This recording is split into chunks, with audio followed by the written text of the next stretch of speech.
Everything alright, but you're in my life. I need some free. Alright, so I'll show you how to do the image shatter first, and then later we'll do the 3D zoom. So find BCC extruded image shatter, just add that. This one is a lot better than the regular image shatter because you get these extrusions on the sides and it just adds more depth.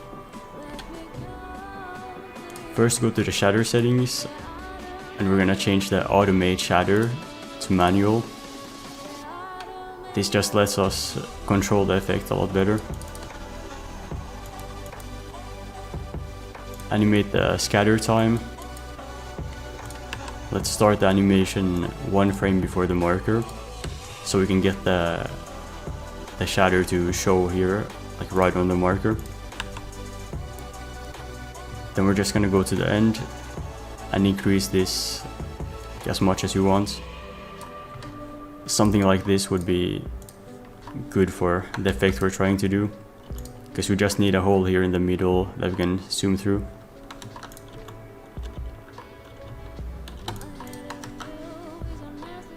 Another thing you can change is the extrusion size.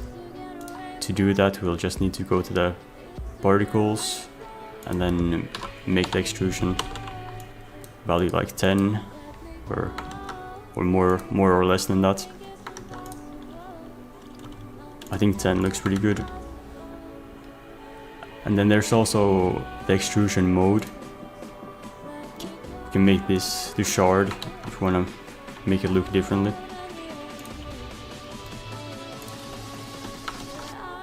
And then on the movement settings, we can make the like explosion differently. So if you put it to burst, it'll be like more extreme and faster. But I think soft burst looks pretty good for this.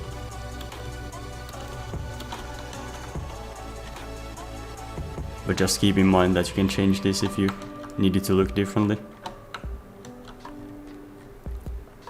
But I think that's everything for the shatter effects.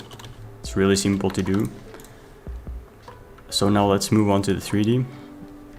I'm just gonna make some new layers and minimize this so it doesn't take up all the space. And make some parent layers. So we're just gonna do a zoom out here and then a zoom in. And then make these 3D. If you haven't done 3D before, you can watch my 3D camera tutorial for a better explanation. I'm just trying to not waste too much time. So let's make a zoom out. I'm just gonna do like 1050. Add a fast fade and double click here to reset it.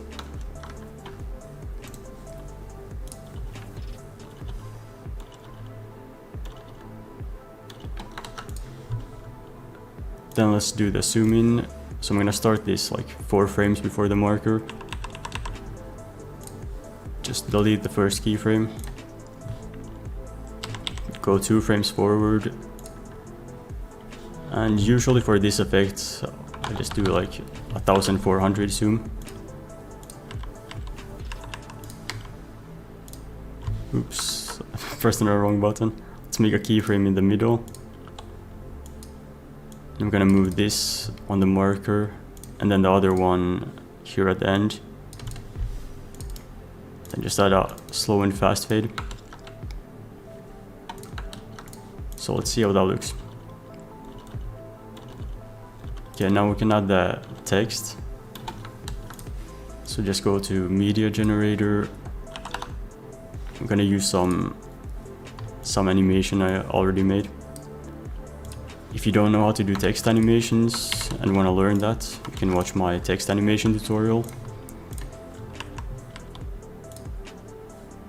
Let's go to the track motion and just reposition the text. 700 and see how that looks.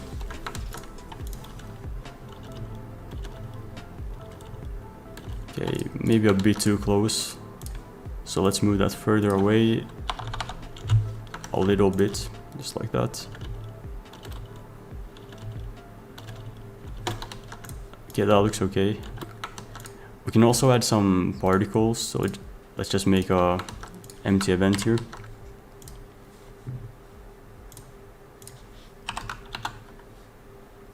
And use BCC particle emitter. I also have a tutorial on particles if you don't know how to do that either. So I think this would be way too long if I show everything.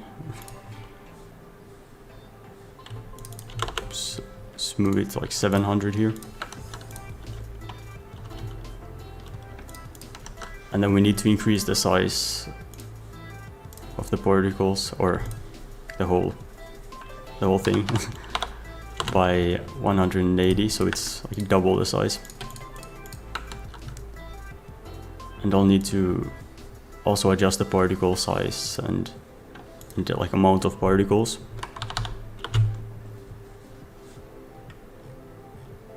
Then let's go to the particles and make this 10.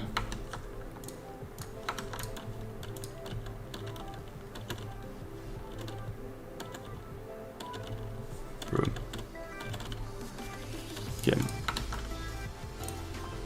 Let's also add some glows.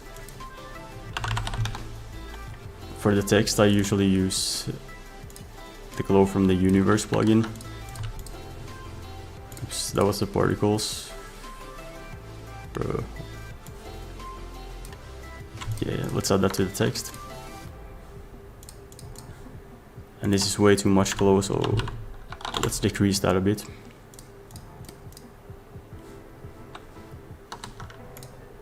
And then for the particles, I use super glow. If you don't have these plugins that I'm using, you can just use S-glow instead. But if you use S-glow, then make the threshold 0.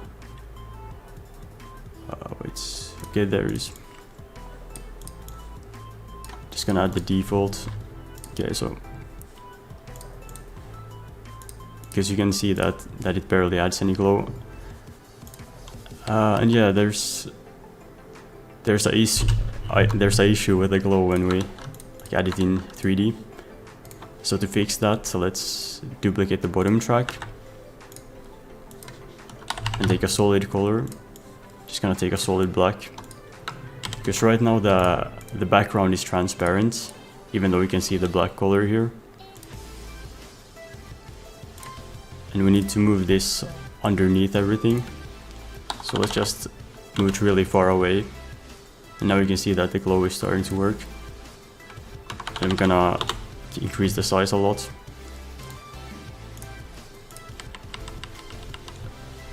So if you have any issues with glow, then just add a background underneath it.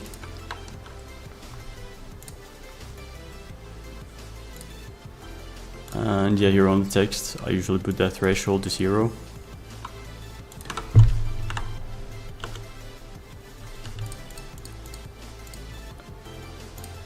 But I like the universe one better.